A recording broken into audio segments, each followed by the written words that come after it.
Welcome to Change Cycle, the podcast exploring the shift to a circular economy. Join host Christine Yeager as she dives into sustainable business actions with leading experts and confronts the discomfort that comes with change. Discover how change is at the center of optimizing recycling and creating a regenerative future. Tune into Change Cycle and be part of the solution.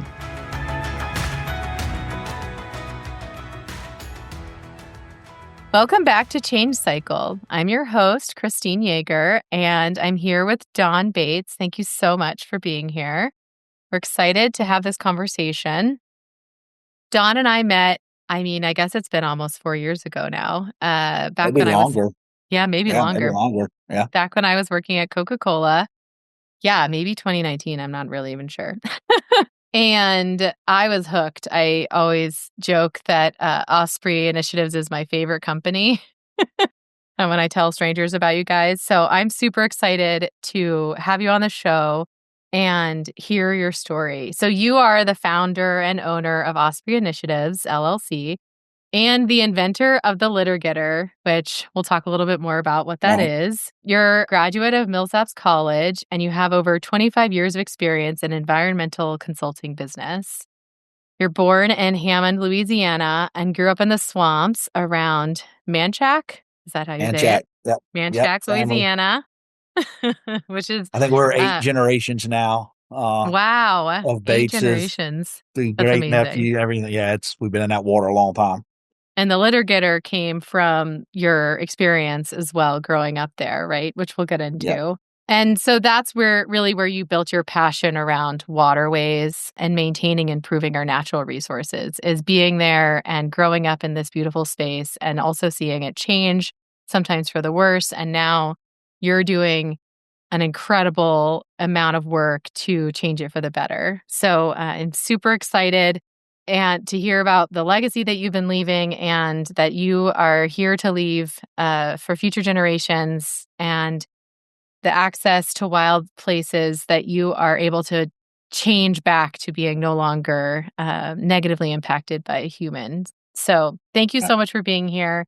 And we'll start with, share your side of, I read your bio. So right. Who are you? Who really is Dawn, and how do you live with intention? Yeah, it's exciting. I tell you, you got to see us from the very beginning where it was just concept stuff. And, you always kind of think about how you got to where you are. And it's been interesting. I've been very fortunate, have worked with some great companies that helped build me to the chance, to start Osprey. But, I'm 55. So, literally I'm one of the younger people that remembers, return for deposit bottles. There was no, plastic was Bakelite and things along those lines. And so we got to see, I remember the first disposable glass bottles when those came on, the round ones with the little styrofoam sleeves, even tin cans, like the aluminum can came in the 70s. So I think people littered back then, but I think we just didn't have the materials that were resistant to decay. And so we see them now, and so we got to see it. And so it just has gotten ahead of us. But able to start my career as an environmental consultant, I was able to train in using data and information to actually solve the problem. If you have a gasoline leak at a gas, in the soil, you don't treat it for lead. You're specific. So, and I've just been picking up litter for the last 30 years from river cleanups and things. And so our family goes back generations in the swamps of Manchac, Louisiana, outside of New Orleans. Commercial fishing, working in the plants. And so I've always also seen the blend of industry and jobs. We can't all, no offense, we can't all live in yurts and, grow our own gardens. I don't think we're going back to that. We might almost want to. So, just to feel like you do have an obligation or responsibility, mainly to leave a legacy just to your children, if nothing else, but everybody's children, that they should be able to go howl at the moon and be in a wild place and be able to grow up literally 45 miles outside of New Orleans, Louisiana, one of the coolest big cities in the world. And literally our camp is 45 miles in the swamp, just right there. And so to see that dichotomy of two worlds that can coincide and actually embrace each other, it was always been interesting. So it kind of began the concept of protecting wildlife. I'm a conservationist. I don't consider myself an environmentalist. I think we have to blend use of our resources with smart growth to build for this increasing population in society. And so it's all part of it. So how do we do that smartly, happen to it with a purpose, hold each other accountable, but then allow smart development and use of our resources? Love it. That's great. Yeah, I've been to New Orleans many times, but I haven't been to the swamps of outside very many times. Just a couple times. I did do a Yeah, couple swamp tours, but it is amazing how fast you sort of move into that nature right there. It's really not that far away. it And is so close. yeah. Literally, well, there's alligators in New Orleans, but that's Yeah. swamp and the lights of the city, and literally have been in the swamp, coming out at night, getting turned around, and you lose the lights of New Orleans to know that's east, and so, okay, there's Yep. New Orleans. Yeah, I can get out of, and then it's the darkest, blackest, swamp, and so it's really a cool place and a beautiful, serene, wild place. Yeah. Yeah. Well, you've influenced a lot of change in your career.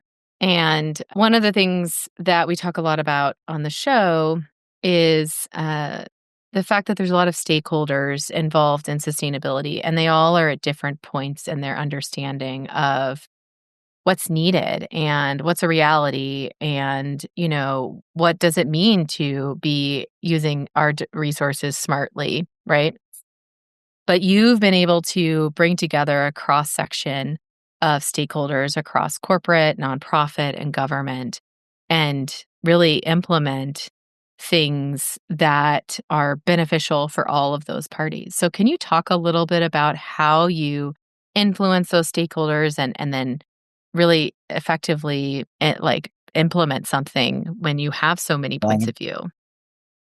well, I'll tell you, to be honest, I think 45-year-old Don Bates was better at it than 25-year-old Don Bates. You know me, Christy, I'm a passion person, sometimes to a fault. And I think I had to grow in maturity to respect timing, and then respect other people's where they were in their timing and what boxes they were having to deal with. And one thing I tell people too is, literally everything you do in your life is training for your next level. And if you're not embracing the suck, the pivot, the change, and what are you learning? I led the response in Mississippi for the company I worked for Hurricane Katrina, which was an upset condition. There was no plan. There was no, and you were dealing with the Corps of Engineers and you were dealing with all these people, and Yeah. everybody is at each other. I read a tremendous book at that time called Rising Tide about the flood of 27. And it gave me some insight, A, into New Orleans, but B, into the Corps of Engineers and what their responsibility is and how their thought process worked. And so instead of me treating them, and they were our client, but instead of me treating them adversarial, I started respecting what that person was dealing with to get his job done. And it really kind of galvanized this concept of we were in a situation that was a lot bigger than a profit margin or just getting, I mean, this was people's lives getting back in order. And to see that come together with very different, and FEMA was in the middle of it, and all these people just fighting, and we're all good people. This person is not a monolith. The guy at the corporate, we're all, and so that was really, that'd be 20 years ago this year, Oh my God, anniversary of really? Katrina. It's crazy. That's wild. And, I remember it but it here. kind of began the process, and I had a great mentor when I started the office for Thompson Engineering in Jackson, Mississippi, 20 something years ago. That's who I left to start Osprey. My partner, a guy named Bobby Mosley, 40 years with the DOT, and I was a young, fired up. If I'd lose a contract, I had to go fix it. I had it, and Bobby just said, wait. And he really taught me to meet people where they were.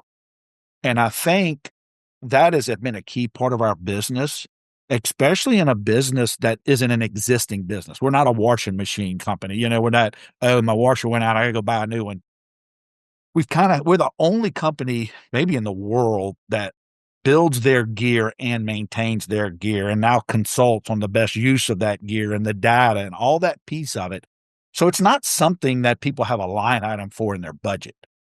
And Yeah. so we just had a call today. Our last meeting was with this group 2 years ago, and they reached out. They need a proposal because the timing is right. And so I think one of the key parts is listening to what people are trying to accomplish. We work a lot with state and local governments, and they have a responsibility bigger than litter. A lot of people get frustrated about the litter, but their job is for drainage, these storms that are coming through these days. And if you're, flooding people's houses, most of the houses that are getting flooding are in underserved communities. And I'm sorry, people's life and limb is going to trump the aesthetics of litter in the water. And we have to respect that. Yeah. And so I think what's really helped us build these, and also the groups aren't as at odds as they used to be, with the Clean Water Act and all. People are having to sue each other to get action. And there seems to be a lot more partnerships out there. So if you bring that, what's the vision? What are we trying to accomplish together? And what's really neat is we work with groups in a lot of our communities. Maybe it's a community, maybe it's an industry, maybe it's a nonprofit with the water. And over here, they're fighting potentially in the courts, over a water issue or whatever. But over here, we could go pick up litter together and at least respect each other as people while we all have our missions and what we're trying to do. And so I think that's been one of the key factors with us is that we've helped folks craft their vision so people know what they're shooting at, and also how you can have small, short-term, setbacks that don't impede the whole project. So that's a key. So vision starts, and finding good people that can get behind the vision. Folks that won't get behind a positive vision also kind of alienate themselves. And sometimes that's fine. That's fine. Get them out of the mix and we'll keep you engaged. But if you can't come in here and work focused on this, it's really hard to keep those groups engaged. So it's been really fun. And that's where it's like, from a business standpoint, it's a delineator for us because people here realize we're not here to cash a check and leave. We are a for-profit business, but we operate in the mindset of we have a mission, and our funding covers the increase of our footprint and our mission. We want to cast a bigger footprint. We want to live to our goals as a company. We do that through revenue that allows us to increase our footprint. Yeah. I love that. That's so great. Vision, respecting their priorities. I like the concept of respect as an aspect of that, and listening to what people are trying to accomplish. Those are great suggestions. So there's this story that I kind of want you to tell. So I'm going to seed you along into this because this story always gives me goosebumps, and then we can add on to it. But one of the things that I think is so powerful about what you guys do is, if people have been listening to this podcast, we've been talking a lot about extended producer responsibility, which is happening and has momentum and has been passed in 5 states. And now it's looking like 2 more are going to be passed. Well, have been at least passed and are looking to get signature. But the point is, there is a lot of momentum out there around making this shift to change the investment strategy around around recycling. However, that is not where you are generally operating. You are generally operating in places where there is very little recycling. Like in the state of Louisiana, I think the recycling rate, according to a report, is 4%, which is very low. And your headquarters is in Mobile, Alabama. And there's this story about when you, in Mobile, you were able to put in all of these litter getters around the city, and you basically eradicated the litter issue in Mobile. But you're putting it, like you said, a lot of times the litter shows up in these low-income communities. And there was this one time you were going to check on the litter getter, and I'll let you finish the story. All right. And it was the epiphany for me, because for some reason, it can be a very negative world around litter and recycling, and you can get down and you can get into the mully grubs and the complaining and the useless. And it was actually, we were just starting. I was still working for Thompson Engineering, who's just a great company. Thought I was going to retire. And so we had done a 200 bags of litter out of a 1/4-mile section of this urban stream called Maple Street Tributary. And that's when I invented the litter getter. We were sitting there, this great visionary lady named Roberta Swan is a director for the Mobile Bay National Estuary Program here in Mobile. And they led the cleanup. We were just a green team supporting this cleanup. And so we did all the work. And that's when the concept for the litter getter came up. I said, Roberta, the litter's coming out of this culvert. We're just chasing it a quarter mile down this stream, And if I could put a small trap at that culvert, I think I could make it easier to come get the litter. Every time it rains, we'll come get it. And sure. And she said, what are you waiting for? I mean, we had mud in our ears. One of the person had fallen into this just nasty water. And so I literally stopped at Walmart, bought some pool noodles, went by Home Depot, got some chicken wire, and made the first litter getter. Talking to Roberta about it, she loved it. So I made another one. That was the prototype. It's hanging at the shop. And so I made another one. Actually, before it ever rained from that cleanup, I was able to put this litter getter out at this, whatever, a little double 48-inch box culvert that was dumping all this litter. So I put it out, all good. I was cleaning it. Really didn't have my permits. I had to sneak it in later on a permit for the poor city of Mobile, who's been just our absolute partner. And we haven't ended litter in Mobile. We're just fighting it at a higher level, than we did. So we don't want to claim total. But anyhow, so I put this trap out and it's working. And actually, I've got the picture of the first rain. The litter getter's working. Life's good. Well, 2 weeks later, a 12-foot alligator ate that trap. So we had to run that alligator around there. I got video of him. He was I got video of me running that alligator off. He was awesome. Oh my God. So another couple weeks later, I think it was a Sunday morning or a Saturday morning, I guess. I was doing it on the weekends or before work, but it's like a Saturday. I go down there to clean my trap, and there's a guy from the neighborhood and his kids, and he's got a weed eater, and he's doing something, and he's and I'm like, this guy's messing with my stuff, my family's all commercial fishermen, and the rule in commercial fishing, you don't touch somebody else's stuff, So I kind of boil out the truck, kind of like, what's going on? And here's this guy that fits every demographic in an underserved community that doesn't care about the environment, total stereotypical, not true, but the standard story. Mm-hmm. And he literally says, my kids like to come down here and feed the turtles, and whoever's keeping this litter out of here is killing it. But the weeds had grown up around the end of the culvert for people to see the water. He said, so I thought I'll come down here and weed eat. It was one of those, dude, I still get emotional about it because it was this. Everybody says you're wasting your time with litter. Mm-hmm. It's just going to come back. It's just going to, but not to him it wasn't, and not to his kids it wasn't. And so that was kind of my deal, is to get positive, because I'm not doing it for the jackwagons on Facebook. I could care less what they have to say. It's that man in that community wanting to show his kids the turtles. And, guy probably fits the demographic of somebody's not going to go spend 2 weeks at the beach every year financially. But this was their green place. And at the end of the day, that's the kind of green place I grew up in, the swamp, the ditches in Hammond, Louisiana. My brother and I catching turtles and frogs and crawfish and alligators in these ditches. And I saw myself in those kids, because I could come see that little swamp every day of the week, And so it was my epiphany, moment to stay positive, know the why of what you're doing this for. And it's not for, accolades, and it's not for a war. And, we get them. I mean, we get a lot of that stuff, but it's mainly for that kid one day to not even know, but that was going to be his little place that maybe one day he brings his kids back there and say, this is where I used to catch tadpoles when I was a kid. It was just an awesome, and that was probably 6 years ago. That's great. I'll probably end up buying that site one day. There's some vacant land out there just to put a park, and to say, because we've had multiple folks come. It was a dump site. I mean, when we first started there, roof and shingles, it was an illegal dump. And now we keep it. It's a park, and we actually led into some of our work. We had put the test out, and a manager from the EPA came down, a guy named Chris Plymell, who passed away recently, a great guy.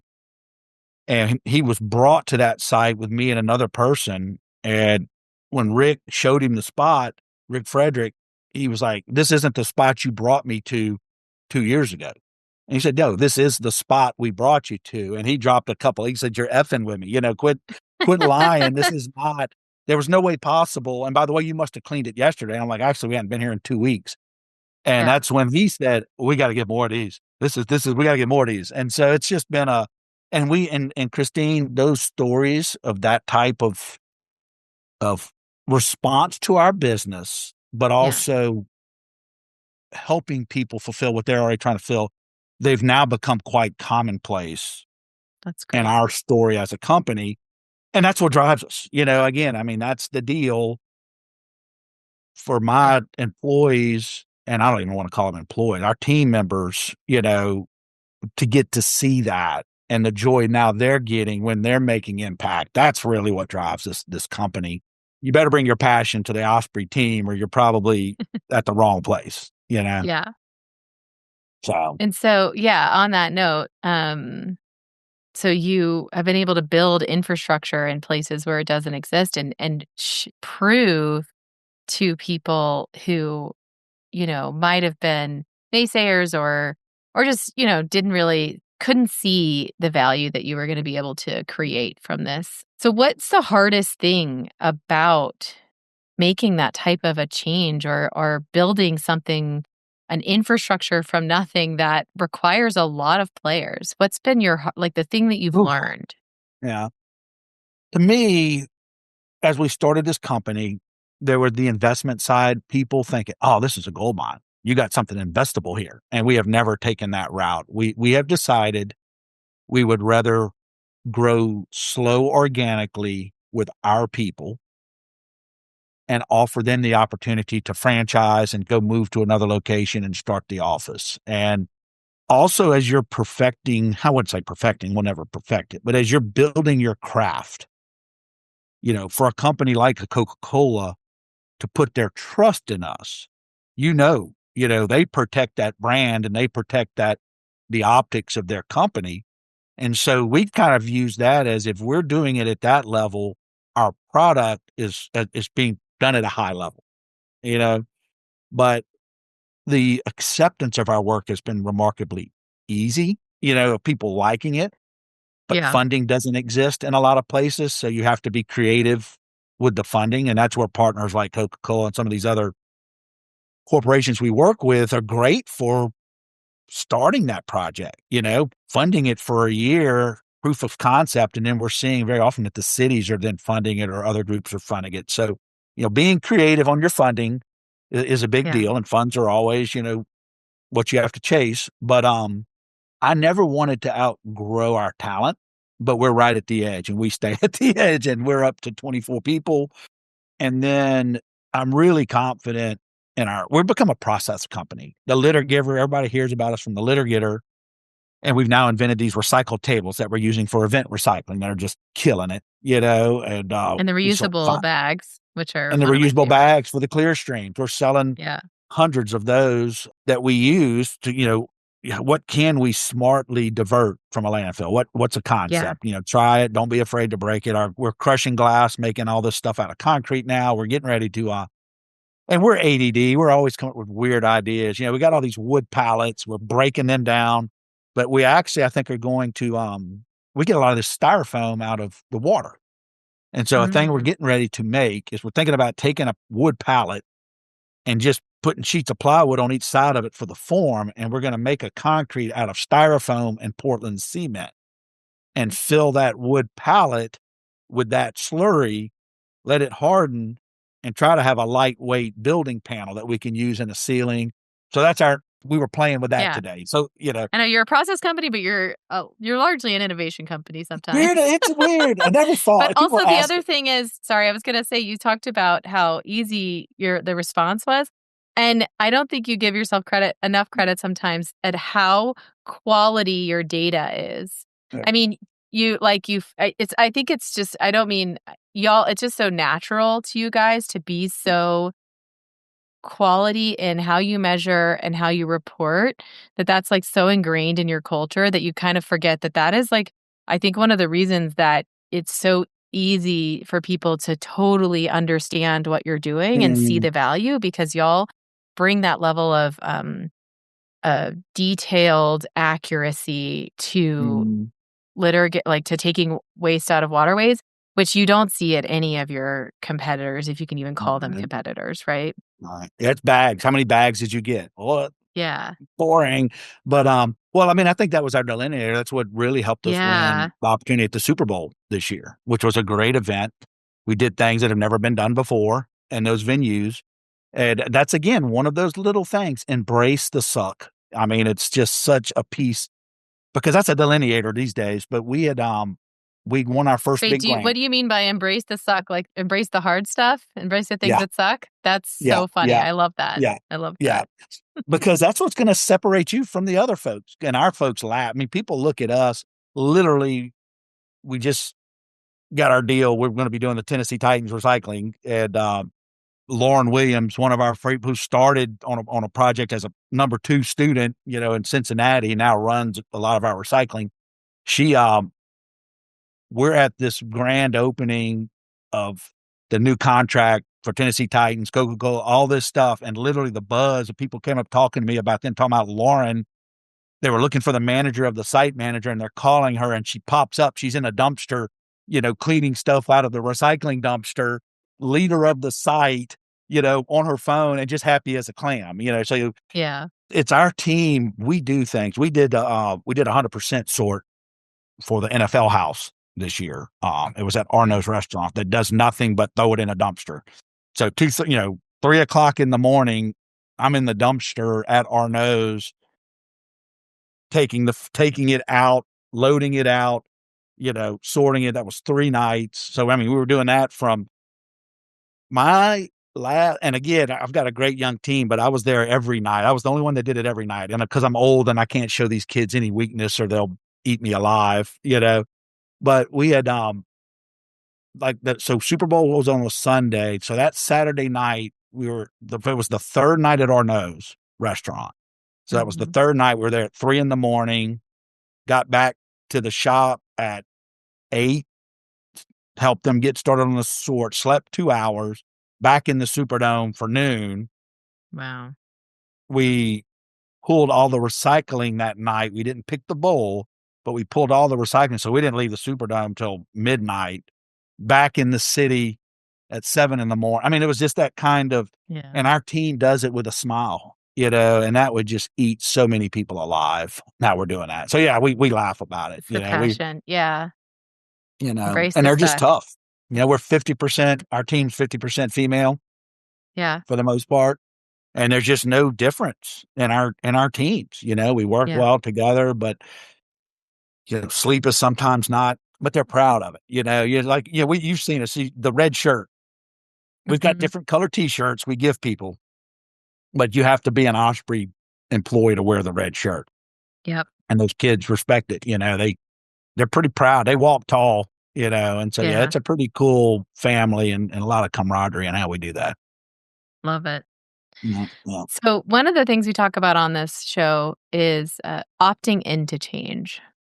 And so, shifting gears a little bit to some of your personal/professional change. You've mentioned it a couple of times, but you opted into change. You left a stable like career Right, and took a chance and took a chance on yourself and your innovation and took a chance on embracing the suck. So, can you talk a little bit about that process and right, what you learned from opting into change? right. It is I think I get more credit than I deserve for that, because I don't see it as big it was, I was working for a great company. They were going through some changes, and I've always been a person that felt like whatever job you're doing, you should be treating it like a career. And so I worked in the oil field. I was a roustabout roughneck, after college. Worked in the chemical plants and oil refineries of Louisiana on turnarounds. So I got to go work in the environment of, I'm just going to say it, of men. That's man work. And I'm in college with these guys worried about their golf game, and I'm out there with these guys worrying about staying alive. And the guy I rode with got killed 6 months after I left offshore, on the rig. I mean, so like I tell everybody, I got my education in Millsap. I finished my education on Booker 352, 100 miles south of Sabine Pass, Texas out. And so there was a hardness that came from that. And my family, my dad's side of the family is pretty tough, hard folks, commercial fishing, chemical plants. My mom's side of the family is all ballet dancing and teachers, so it was a good mix. But so I had a lot of confidence that the world we came through of being a college kid and getting this job and so worried about all that, the experiences I had working in a hard hat world, in that real working world, gave me confidence that they really couldn't do anything to me in the corporate world, in the college world, because I could go back to I go feed my family back in the oil patch, and so, Mm-hmm. and parts of me like the oil patch better than I like working in an office setting. But you started realizing that there are no, it's kind of, I call it the Wizard of Oz, paying no attention to the man behind the curtain. You know, the biggest companies in the world, the people that aren't any smarter than anybody else, they're not cobble of geniuses, running all of this stuff. And so I just always had a little bit of confidence that I could do this. This isn't that hard, so I'm never intimidated. So I've always kind of been on that edge in sales and peace, even though I'm a consulting geologist.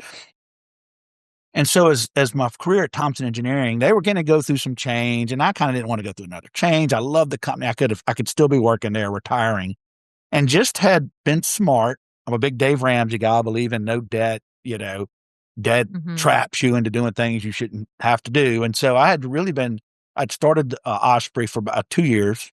It had been happening for about a year and a half. And I'd set some financial goals, not so much that I was trying to leave Thompson, but I was like, if I get to this point, it's only fair to both parties to make a decision, either sell or hire a manager for Osprey and turn it over and let it go do. But it wasn't going to be fair to Thompson. So at that point, I'm working, 60 hours a week for Thompson and legitimately 30 hours a week for Osprey. My son had come to college here, so he was the first employee cleaning out these pilot litter getters that we were getting this work. And so it just kind of came to that point, and I'd made some, I'll tell you the numbers. I mean, in my mind, I said, Don, if you ever get $100,000 unencumbered in the Osprey account, that's enough to at least begin the decision. And they were getting ready to go through a change. I looked in the checking account. The CEO wanted to meet just about the change and everything that was going to be going on. And I came home that night and I looked in the checking account. I think it was like $78,000 in the account. And I'd never taken a penny out of Osprey. That was all just paying for my patents, paying the people, and just banking the money, to do it. And I think I had like 27,000 in AR coming in the next week. I mean, there it was. I'm like, dang it. I went, and literally that was I was meeting him on Friday morning. That was a Thursday night. I went and talked to my wife. I said, hey, I think I'm ready to fly. And she was stay-at-home mom. I mean, so it was not just quitting, it was quitting everything with twins and everything. And so, but I've always liked the challenge, and I've always, felt pretty confident in myself. And so she said, I don't care. She trusts me, and literally I went to breakfast the next morning with the CEO and said, John, I love Thompson and I'm always going to do what I can do, but I think I'm ready to fly. And, it was such an equitable, an amicable departure. I gave them a 4-month notice. I worked there for another 4 months because they're my people and I still love them. And I still have friends and I talk to them. But what was so crazy, Christine, I told my wife, I tell him what I'm going to do, all this. And I told my wife, so that was, my last day was going to be some point in April, whatever it was. And I just told my wife, I said, babe, my last day is April the 18th, whatever. I said, I'll take the weekend, but next Monday I'm going to Texas and I'm just going to go in stormwater doors and knock on doors for a week. And then I'll see you on the weekend back to, because then I'm going to Florida. I figured at that point it was the states with water and money. And that's where I was going to go. And to this date, I've never made that trip. We have never had to go knock on doors because people like you have found us, hear our story, and we sink into where we can help with their mission. So it's still a stress of business, and the way I look at it today is, it's not about me. It's about these families and these people, especially just these brilliant young folks that work here. What keeps me up at night today is generating the revenue to honor the commitment they've made and the trust their families have made into this vision. And I take that very, very seriously. And it's what keeps me up at night. It's not that I can go sell, I can go talk you into buying a litter. I can do all of that. And I think we have neat ideas and I think we can help solve people's problems. But it's that whatever might happen that affects something, that affects people's livelihoods. And that's what kind of keeps me stressed out. But like I said, the personal deal, I'm probably too old to go back to the oil patch. I might be able to, but there's something, I could do. Yeah, But maybe. I probably be could hard. it would hurt. A lot of aspirin. Yeah. But I love that you brought up the a little bit the nervousness of going to talk to your spouse about this, because I had that. I was like, what is he gonna say? Is he gonna be supportive? And yeah, it was a no-brainer for him. He was like, I bet on you. I would bet on you. And one yeah, of I was the so nervous and I held it in for a while before. Yeah. well, And my then poor it wife, she turns out knows I people do what I support want you. anyhow, but she's one of those poor things. And again, I'm a kind of a cliche deal, but literally I have lived by that. There's a couple of different things, but it's that, a ship is safe in the harbor, but that's not what it was built for. And I challenge people, whatever it is, to really challenge and find what you're built for and grab on that with both hands. And that's literally, my wife has finally quit asking when I'm going to retire, because I'm probably going to retire 2 days after they start digging my hole, because I'm loving what I'm doing, now it's going to be in a different mode, and I can't, 3 and 4 weeks on the road in the month, it gets to be much. Yeah. But when you're living your passion, I think people see that, and then to create a company built around passion and the team around here and how they live it. Yeah. I think my role will evolve, but it'll never end. I hope, Yeah. So, Well, this has been incredible. I have one final question, although we could talk for hours, I'm yeah, sure. we will talk for hours. We'll keep talking. Yeah. Why embrace the change to the circular economy? Why embrace that? I believe in business, and I believe if you give business time, there's an ethics of business that's new. We're not the stereotype of the business of the 80s, the Wall Street movies and all that stuff. I think, meeting people like you and John Radke and these folks that, again, y'all care, y'all are trying, y'all are inside a corporate monolith doing your part. And I think there's a new team there now doing the same thing. And I think our solution, I believe in a free market with the right direction, I believe business can adapt and build the correct solution that's actually long-term scalable and sustainable from a cost standpoint. And I see a lot of my challenge to this market, to this country, is to bring a realistic solution to a world that's not rich. We see a lot of solutions that are based on rich folks opted, and so, a 10% increase to your cost for your groceries in a upper middle class family, the lights are going to stay on, and so I'm kind of passionate about trying to bring solutions to the folks that aren't as privileged, that can still care, but some of the concerns that they're dealing with on a day-to-day basis are a lot bigger than sustainability. I'm just, it's just more to it, and we keep trying to bring these affluent solutions that I promise you, the subdivisions of Atlanta solution is not going to work for sub-Saharan Africa and Central America, and so I want to build solutions that can actually go to areas that don't have the revenue to afford, these deals. And so that's where we're going to see our population. That's also going to see people that have real limits to just their solid waste disposal. We had worked with a lady from Papua New Guinea. And again, frame of reference. You got to meet people where they are. And she was talking about the issues in New Guinea, that they still have, a certain faction that believe in a little bit of voodoo, a little bit of witchcraft. And they all live over the water, over the salt water in these lagoons. Mm. And if somebody's going to hex you, they have to get something you touched. Okay. Well, guess what? A So Coke bottle, trash, anything you touch. Whoa. But guess what the purifier is? Salt water. Oh. So your trash in the ocean, and the witch doctor can't get you. So then there's all this waste because they're, There's this waste. What you gonna do? How you oh gonna? my God. And there's the landfill is a dump up in the mountains that the local warlord kind of runs. You don't even know if it's going to be Oh, open or not. You don't have a car, and you don't know if he might not. I mean, that wow. doesn't fit into is the drop off center open this Saturday? You know, No. it's a little different priorities. Why Yeah. can't we? And so we have fun and we've tested it. So we've literally brought recycling, whether it's the event recycling, it just hasn't been successful. If it takes 10 steps to be successful, the one little hiccup in those 10 steps, the whole project, they throw it all away.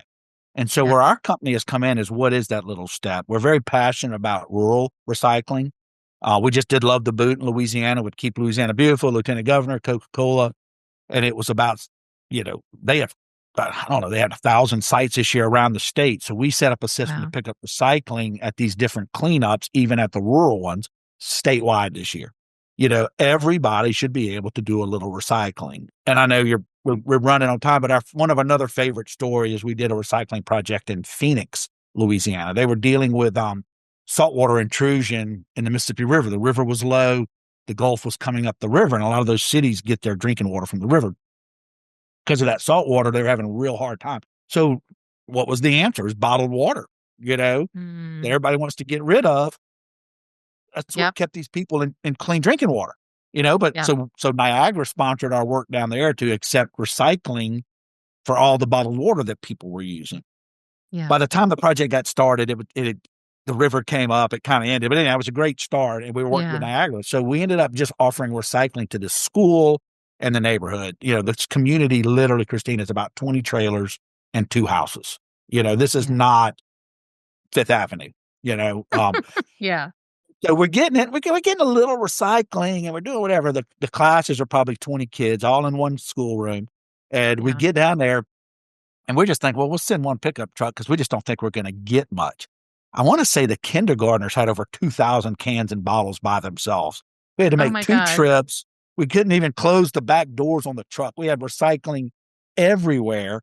The school did so great. The kindergartners won the pizza party, and we bought ice cream for the whole school. And again, that was a little community. Miss Darylyn called us Yeah. yesterday. When are we coming back? It's time to think about the wrap up this year. So those are the stories that tell people quit worrying about all the noise, all the negativity, Yeah. but it's happening at the right levels. And you're going to have setbacks. Don't let that stop you, but set a vision, set your successes, set a big vision, and be happy if you only get halfway there. Yeah. I love that.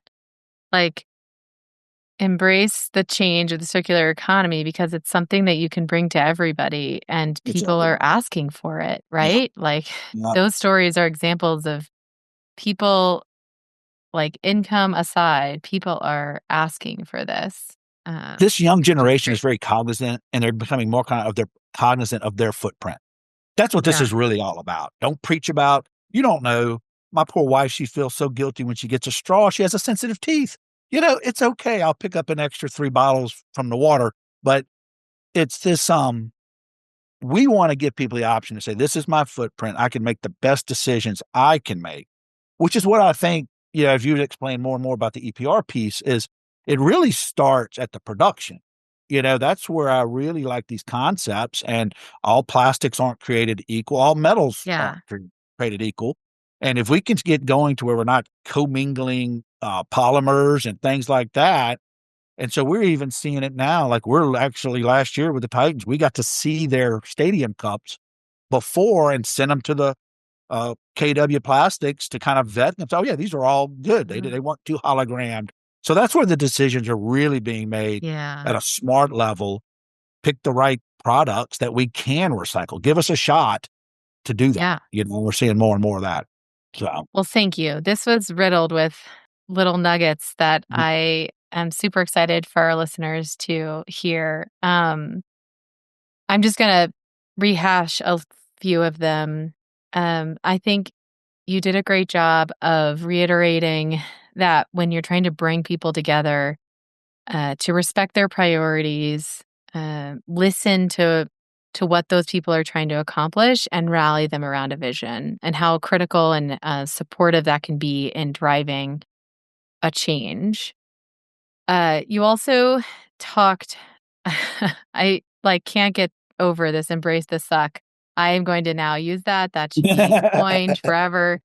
But it's embrace the hard stuff. And that's what we're trying to do here is sift through the discomfort that comes with change, because change is not easy. It takes lifting up your boots and working hard. And, I always say, if it were easy, somebody would have done it by now. If recycling could be fixed with a couple of small things, it would have been done by now. But it can't be. And it takes a lot of work, and it's messy work. And when you embrace it, when you embrace that hard stuff, you end up with something really powerful and beautiful as far as your outputs go. So that's a great reminder. Also, for those that are trying to figure out how to build a business, being creative with your funding and trying to think through different ways to solve your problem. Don't always think about the typical sources, but trying to be creative and thinking through how can you engage a corporate partner to support something that is valuable to a municipality. And then I know you've been able to transition those partnerships over to the municipality as well, so that it becomes a part of the infrastructure. And to add to that, Christine, the traditional models don't exist anymore. So this is the best time in the world for the side hustle. Don't go flip your boss off and quit till you got some money in the bank, and don't go and so this is the perfect time to try things, the information, the communication, and do the side hustle, and do not let money be the driver of your decision. Because it will trap you in your decision. Yeah, for sure. And then a very good reminder that we need to start bringing realistic solutions that are not made for the rich. And that's 1,000% what trying to talk about here is how do we build an economy that is fueled by circularity and social equity together? Because that's how I think we're going to be able to sustain long term. And just a reminder about thinking about how to use your resources smartly, which I thought was another really great reminder. So thank you so much for your time and for this discussion. It was really, I laughed the hardest in all my interviews so far. Well, we go back. It seems like we go back 20 years, but it's just the cool thing about this, Christine, is we're kind of all getting to work with our friends. It's just there's really not a lot of bad actors. And so the problem with this business is we're more old home week with each other before we ever get to business. And it's just common because it just seems like a bunch of people that are working together, bringing passion, doing change, but enjoying the relationships as we do it, which is, the key part of all of it is, Love it. It's great. Great. In our next episode of Change Cycle, we go beyond the headlines and into the details of the program plans submitted by Circular Action Alliance in Oregon and Colorado. These aren't just policy documents, they're operational blueprints for how producers will fund, manage, and improve recycling statewide. We break down these first-of-their-kind plans that are designed to drive real improvement in each market. Thank you for listening to Change Cycle. We hope that today's conversation inspires you to embrace the change that comes with building a world where circularity and social equity power the economy. Visit csyImpact.com to learn more about how you can implement sustainable strategies in your business. That's csyImpact.com. Thanks again, and we look forward to having you join us next time on Change Cycle.